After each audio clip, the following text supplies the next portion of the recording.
Organisms अमर नहीं होते हैं, वो आखिर में मर जाते हैं। तो कौन ये निश्चित करेगा कि ऑर्गेनिजम्स प्रकृति में हमेशा मौजूद हों?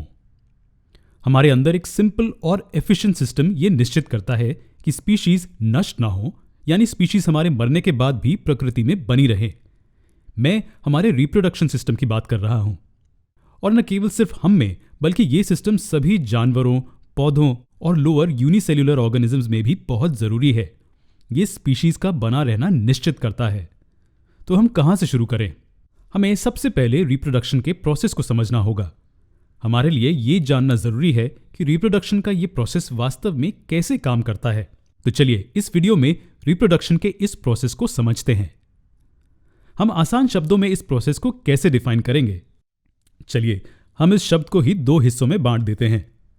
री शब्द का अर्थ अगेन यानी कि फिर से है, और प्रोडक्शन का मतलब है मेकिंग यानी कि बनाना।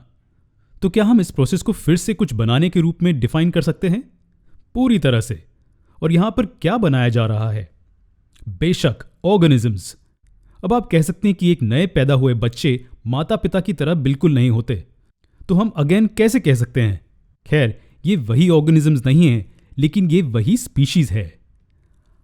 आम का पेड़ आम के पेड़ को जन्म देता है, जबकि एक बिल्ली बिल्ली के बच्चे को जन्म देती है। तो रिप्रोडक्शन का मतलब क्या है? हर बार एक ही स्पीशीज का जन्म।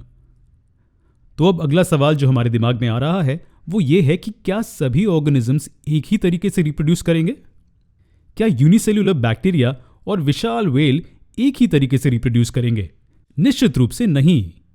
अगर सभी ऑर्गेनिजम्स के शरीर का स्ट्रक्चर और अन्य लाइफ प्रोसेस में कई अंतर हैं, तो रिप्रोड्यूस करने का पैटर्न एक जैसा कैसे हो सकता है? इससे हम दो तरह के रिप्रोड्यूस करने के पैटर्न मिलते हैं। पहला प्रकार यूनिसेल्युलर ऑर्गेनिजम्स द्वारा किया जाता है। अब क्योंकि ये सिर्फ एक सिंगल सेल है जो सभी एक्टिविटीज को पूरा करता है, तो जाहिर है कि रिप्रोड्यूस भी उसी छोटे क्रीचर द्वारा किया जाएगा। तो ये एक तरह से एसेक्सुअल रिप्रोडक्शन है। इस प्रकार में शरीर के अंदर सेक्स सेल्स या गैमीट्स नामक कोई भी स्पेशल सेल्स प्रोड्यूस नहीं किए जाएंगे। सिंगल सेल डॉटर सेल्स के निर्माण के लिए दो भागों में डिवाइड होगा। दूसरी तरफ मल्टीसेल्युलर ऑर्गेनिजम्स के केस में शरीर में गैमीट्स नामक स्पेशल सेल्स होते हैं जो नए इंडिविजुअल के जन्म के लिए फ्यूज हो जाते हैं। इस प्रकार को सेक्सुअल रिप्रोडक्शन के रूप में जाना जाता है। हम पहले प्रकार एसेक्सुअल रिप्रोडक्शन के बारे में आने वाले वीडियो में सीखेंगे।